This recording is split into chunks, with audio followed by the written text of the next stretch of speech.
So this is the teaser for the episode that comes out on the, I think, 27th or 28th.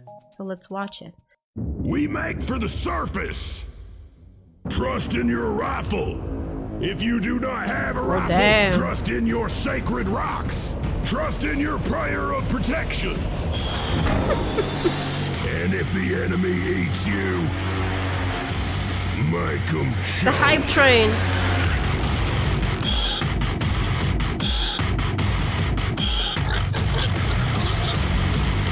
There's so much stuff going on. Who is that? Oh, it's new armor or something? I saw a white scar in there too. What?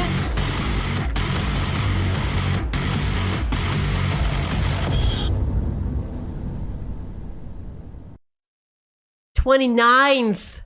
Oh my god. I don't know. This was very intense. I feel it's gonna be action-packed as hell. Like, there were some things. Fire of protection.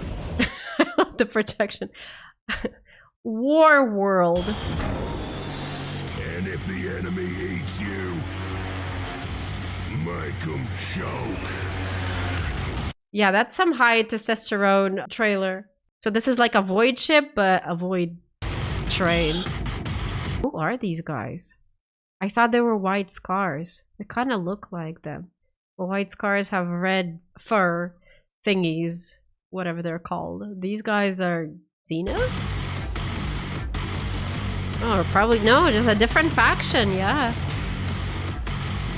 I don't have enough brain cells in my brain to speculate on what those are right now because, yeah, I know that while it is resembling Warhammer 40k, they still do a lot of like their own stuff that they come up with. Like, not everything has to be a reference to 40k, right? So yeah, I don't think I'm knowledgeable enough to make any kind of predictions.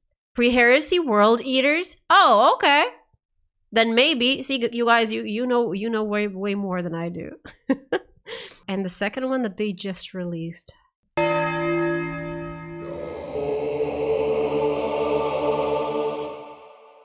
Oh, it's like the choir. Everyone's still breathing? Get up. We're transporting a holy weapon of incalculable strategic value. Might just turn the tide of this war. I like this guy. We're going to war world. War world. It's literally the happiest place in the universe. I don't need a squad like yours riding my choo-choo. This will test your chestnuts. I'll do whatever it takes. It's Grimbor. Don't let him get close. Jump packers! Mayday! Mayday! Stand boys! Stand boys! Are you going to be a pathetic battlefield medic your whole life, or someone important? Oh, They're Chestnut. trying to figure out what we got on board. Chestnut's canon event.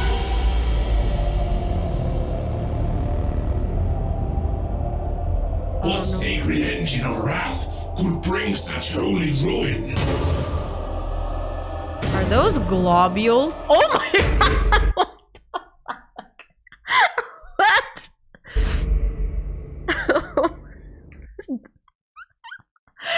What the hell was that? Whose globules are those? Are there bigger psycho warriors out there? The holy globules. My female globules are trembling at the sight of this. I was just going to say, hey, these teasers look like it's like less memey and more serious this time. And then they show those huge balls, and I'm like, okay, yeah, whatever. Disregard what I just wanted to say. Those are Space Kings, the Space Kings globules. What the frick?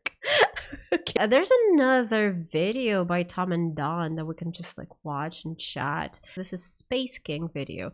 It's how they created the main characters of the show, which I think we'll go watch it, right? I'm gonna do my best. Yeah. I'm gonna use my strongest attack. I'm gonna have to give it my all. Will you clap already? 3, 2, 1. Go! Space King 5 is almost almost here! In just 8 days, the squad finally returns from their 3-ish month break for their biggest battle yet. That's how excited I am. I'm barking. That was so Episode long. 5 comes That out, took we thought it'd be very fun to take a step back and tell you all about the creation of Space King's dumbest reclaimer squad. Our 4 main characters. We're gonna get into their personalities, designs, crippling mental illnesses, and how we came up with Who's your all of these favorite genius one? decisions. Yeah, you may think that it was just. I like Chestnut the most because he's more adequate.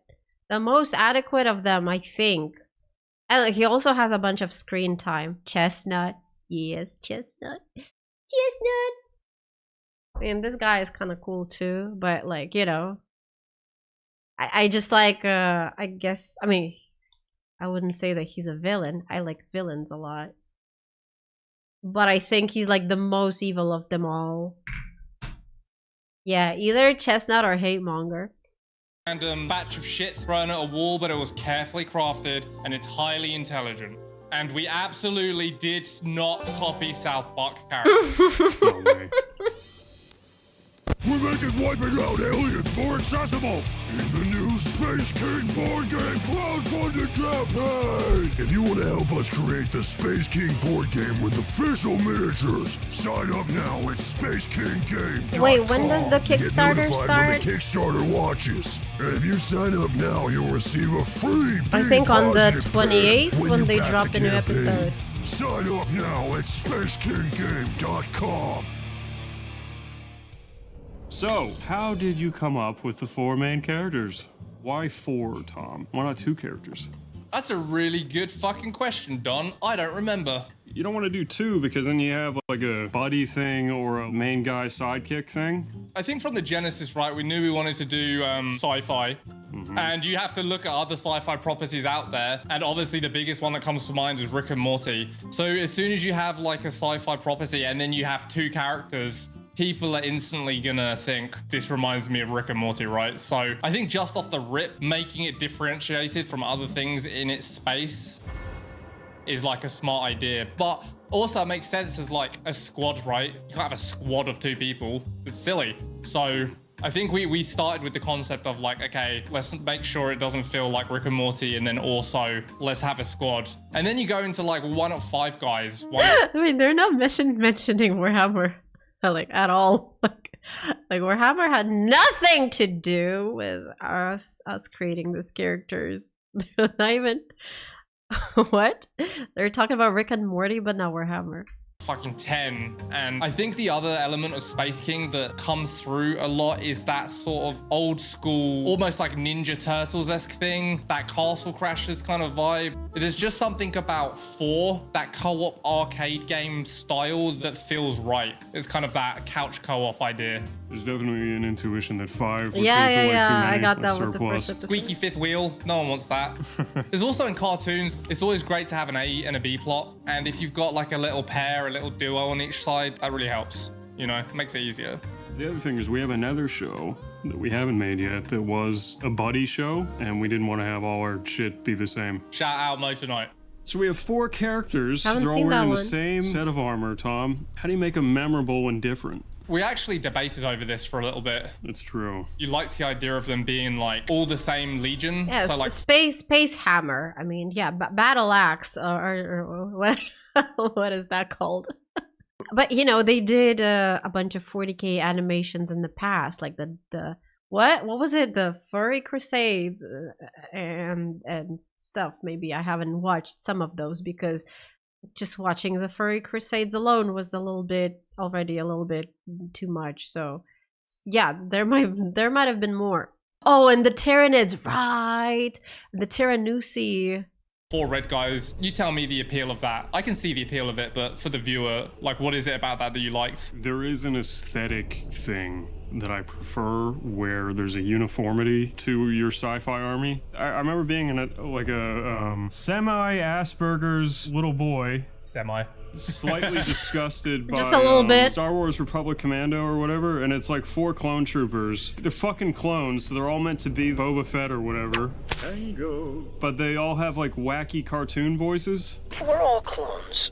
Why am I the only one with a sense of humor? They're like the Ninja Turtles but clones, and yeah, it just pissed me off. You were sitting there molding. And they also had different colors instead of just all being white, uniform soldiers. They were like Ninja Turtle clones. Ultimately, I loved the game, but it was annoying. I don't know, there's just like something wrong with me where I prefer the uniformity of like, well, can't they all just be Star Defenders? Can't they all have like the red armor? But I think ultimately we landed on something that scratches that itch for me, because the rest of the Star Defender Legion is often present, and then they're cast as like a special squad within that versus like the only thing, you know? I think the instinct is like, you're playing toy soldiers and you want your army to all look the same, because then there's a uniformity that's kind of fun, and that's what's fun about Legions in the first place, is like a band of fucking dweebs who all dress the same. And are those Death Corps of Krieg, or are those the World War One trench dudes? The like fun in-group, and there's like fun to that, but I think my response at the time was like, so when people say which one's their favorite and someone's like the red one, that's the inherent issue of that. So it was important for us to differentiate the characters just visually. It's so simple, right? Primary colors. Bryce is not a primary color, but he's almost. He's kind of yellow. Yeah. So I think that was the visual genesis, but I think more interestingly is like, we started with Captain, and I think Captain started as kind of, well, who is the archetypical sci-fi space warrior? Like, who is the baseline? And I think that kind of comes through in his character a little bit too. Like, yes, he's kind of psychotic and like aggressive and all that, to a point that makes him stand out some, but he's also the most like borderline. Everyone else's personalities are a little bit like stronger than his. And that's kind of by design, right? Because you need an anchor. He's basically the straight man. Yeah, so he's the most psycho warrior of the group. Not that Hate Monger would agree with that. Am I right? I don't know. I think Hate Monger is a little bit more evil. Point. And from there, it was kind of like, okay, how do you create a group of characters who bounce off of each other really well? And it was kind of interesting. We were looking at like inspirations and sources of reference. Obviously, like South Park, I would say it's probably our biggest inspiration. Don't tell them that. No. They're gonna find out. Well, that's the thing, is I kind of felt like you've got Cartman, who's super strong, and you've got Stan, who's kind of like normal. Kenny. I love the fucking elephant just like standing there and looking at them and like, you know, are you gonna address me or what? Yeah. Rick and Morty, South Park, what else? Star Wars, what else? What? There's something else in there. He's a non-character. Kyle is just like Ken and Ryu palette swap of Stan. And so you only have one really strong, vibrant character, which is Cartman.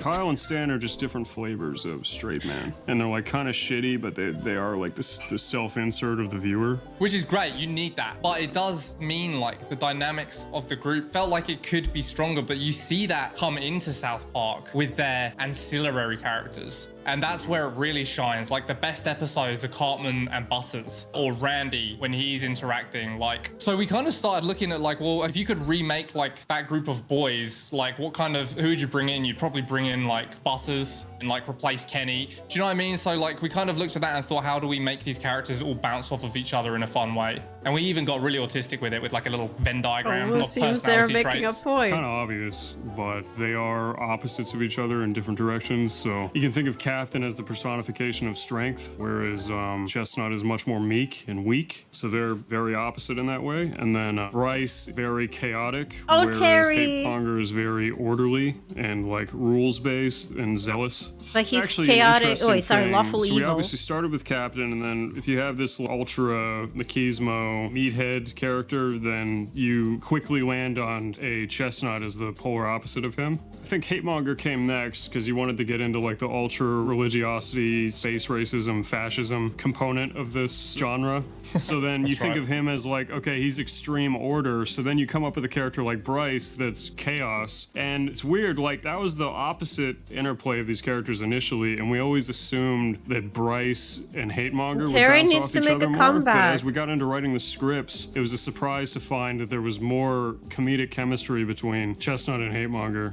I think, though, that shows that they all bounce off of each other in different ways. It's not like just a straight dichotomy of like, okay, Captain Strength, Chestnut weakness. It's also hate monger, hatred, Chestnut empathy. So every character can kind of bounce off another character in a way that's opposed or complementary. It was kind of like an intuitive reason that emerged starting from these basic ideas that actually interacted in a different way originally. And that's kind of where the surprise came from. That set of opposites ended up being stronger than the initial set of opposites. I think also, though, we haven't explored much Bryce and Hatemonger yet.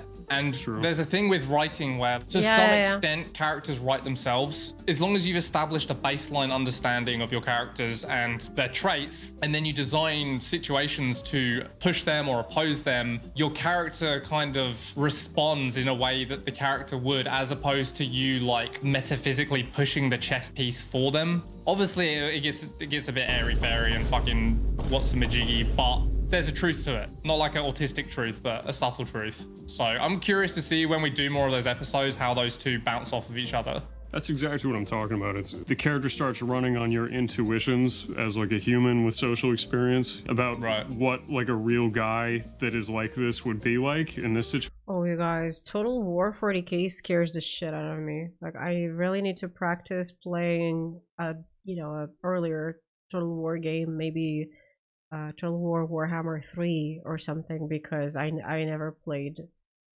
any game of the Total War series, and I'm genuinely terrified of the scale of it. So yeah, I would love to play it, but I don't expect a good gameplay or anything.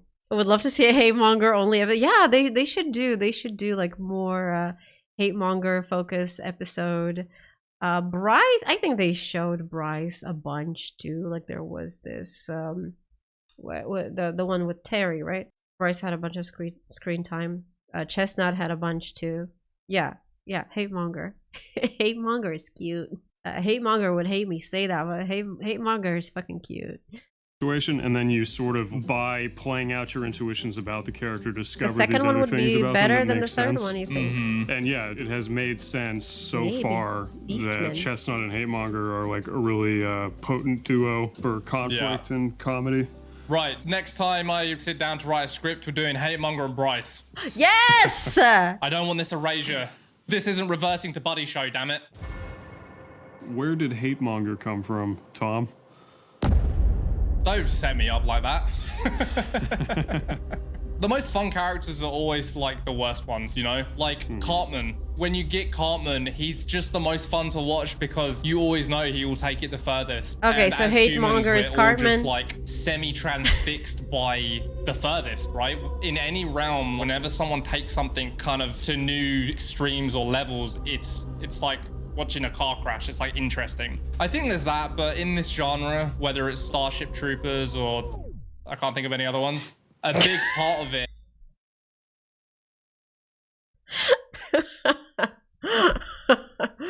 Even did that. Okay.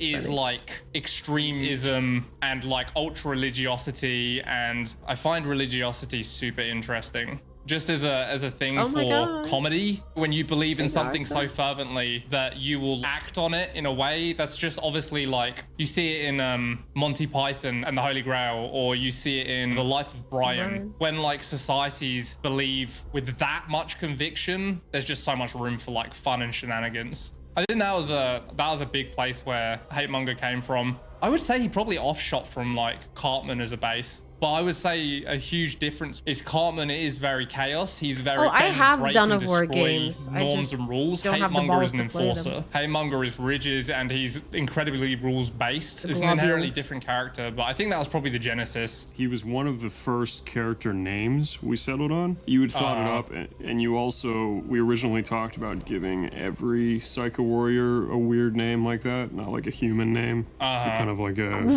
nickname kind of name. I'm glad we didn't know. I think it makes him special and Oh my weird. god, how do I The do funny this? thing is, like, obviously Space King's our fucking first real go at God. it, but Don and I have been trying to write series for a long time. A lot of you will remember, but Sorry. maybe more of you won't. We used to write a show Sorry. on YouTube called Combo Breaker, trying to get that off the ground. And we also had a show called Motor Knight that we sold to get made, and that whole thing fucking Show is went awfully.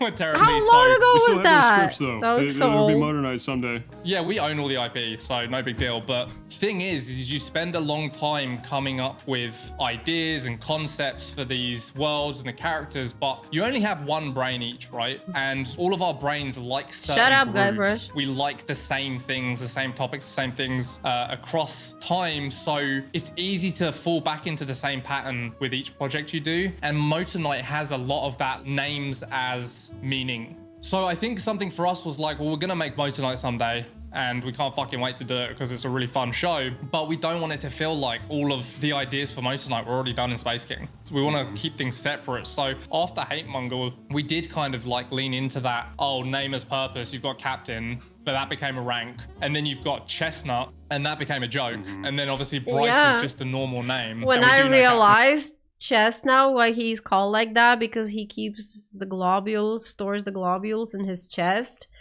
That was a revelation. His name, but you don't. So yeah, it started like that, but it evolved to get away from it. But I think it landed in a nice place where you do still have that like double meaning. Like Chestnut's name is obviously it's a name, but it's also a joke. Yeah, there's actually a hidden tension that the fan won't ever see, where we'll come up with ideas and it'll be like, oh wait, that's gonna conflict with this script that we have already with Motor Knight, which we want to make someday. Or you'll come up with an idea and you're like, oh, that's more of a Motor Knight thing that could happen. But yeah, I also wanted to say credit where credit's due. Corgan actually named Chestnut. Credit where credit is due. When did that happen? Started a few years back. Credit where credit is due. Tom asked me what his name should be, and I said Chestnut because it looks like he has his nuts on his chest, So you literally just, Tom asked you to name him and you just named him. pretty much. Okay. Fuck, Well, dude. We could have bypassed a lot of tough conversations. Hey, Corgan, what should we name this captain? Just calling him Captain, I think that was also kind of recycled from a really old, kind of bad cartoon we did called Super Future. Super future. Oh, yeah. It was definitely like an early proto Space King where we wanted to do a thing with super soldiers, Like a future- and they had a captain, and his future name was Rob. Oh, literally, Hello I think, Kitty. Sergeant Captain, and they called him Captain. My God, Oh comedy my god, geniuses. that does look like Space King. And then Bryce is called Bryce just because there's just something about the name Bryce. It's just like feels generic enough, but it's also like specifically it has like kind of a real specific dickhead vibe to it. Anyone Rip in them, sorry to chat all whose the name is Bryces Bryce? Yeah, But it's I don't true. know It's what- kind. I don't know what to It's tell kind you. of like being called Chad. Bryce's, isn't it? You know, it's like- Terry's, Travis. Highline Chad Hound. and Trap. Yeah, like. Do we have any other people who just alienate people one name at a time? Yeah. Kind of like Berkeley and Alex. Alex is a real fuckhead name. Never liked Henry Hey, bitch, Alex. either. You ever meet a Henry you like? Well, Henry's kind of cool because then you can go by Hank. Oh, yeah, dude, Hank. So we've talked about archetypes, like the starting archetypes of these characters, but then what was the process like? Oops, I think subjective people would like Alex, to you're know here too. About making these characters more Yeah, than I didn't just say their that. base archetype. There's always something to be said for a Thank you inbuilt for the follows, tension in everyone. characters. And you kind of see this in the beginning of episode 1, where Captain, for example, he's this super soldier, psycho guy who follows orders and this and that or whatever, right? But there's this deeper desire within him where he feels like they're wasting their time chasing relics and he'd rather go find Space King directly. And it's all about giving characters understandable motives and some level of conflict within themselves. So you take any kind of big character that you can think of, and they usually have this kind of surface level desire that they're pursuing, but what they really need to understand is a need.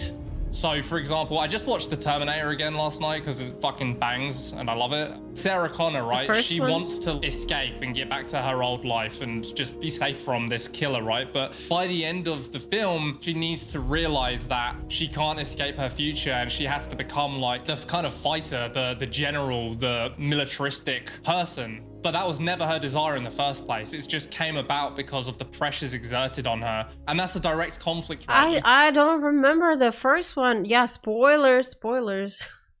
I don't remember the first one. I need to rewatch it. Can't both be the safe, soft woman and also the militaristic killer. They're directly opposed. So that tension we try to bring into our own characters. Obviously, it's all more comedy focused. I thought the second one was 1984 and the first one was like in the late 70s. What? Oh, maybe I confused it with Alien. I just confused the years for some reason. And the second Terminator was from what year?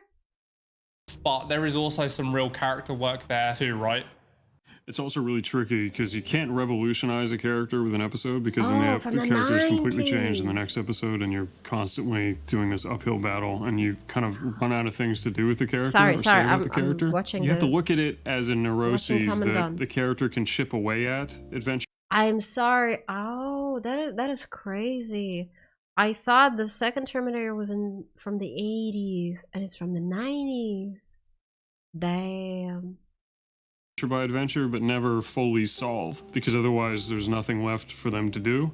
People are like that too, you know? Like you could have somebody that is neurotic and they can triumph in one situation but still be a neurotic person in the next. It's weird though, but you want to it's just kind of a practical reality of having a show. You have to have them make real progress that is felt and like emotionally resonant episode to episode, but also not, we use the word revolutionize, completely change them so then you have nothing to do with them in the next adventure.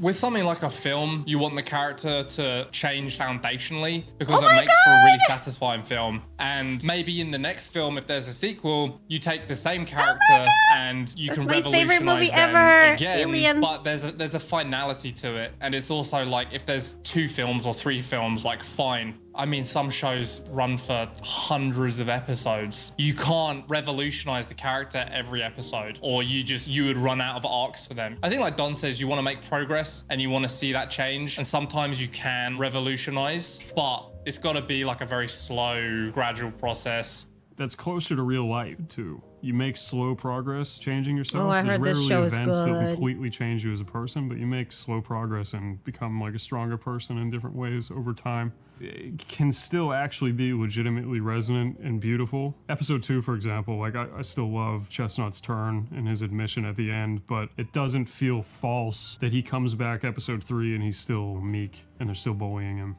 One thing about all this, though, is Captain we haven't explored a lot of depth, but Hatemonger, I think one of his core strengths is how two-dimensional he can be, so it's kind of a unique challenge to have an arc with him. You often hear, like, oh, people don't like two-dimensional characters, but in Hatemonger's case, I think it's exactly the fact that he's so I really want uncompromising more and of two-dimensional Hatemonger. in He's so situations cute. that He's makes so him cute. fun. Look at him. 100%. There's plenty of arcs and work you can do with Hatemonger. I've got like several concepts in my head that I think would be really fun. For example, right, if Hatemonger ever became like Tolerant and loving. yeah, the fucking gross cringe shit where it's like, by the end, it's like, actually, Hatemonger learns to love aliens. It's like, you just fucking destroyed the fun of the character because why? Yeah, no. That would disappoint, I That think, wouldn't me work. and everyone, and maybe even Don.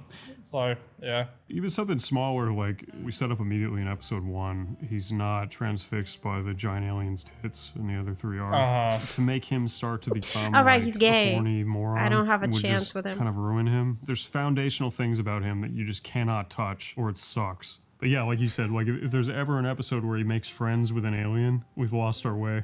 Yeah, it's also inevitable that as you write, characters will change. Even if you're trying to make sure they don't get solved or revolutionized every fucking episode, they do grow in your mind, and you as a person kind of change and grow too, and your brain is just different. He's so you're not, not going he to said make it. 100% Oh, the okay. same choices. I guess that and this make- can obviously that happen in a makes bad him way not- too, right? That's like flanderization of a character. If he That's where said a it. character gets like reduced to their tropes because over time you just lean into the things that are most obvious about them.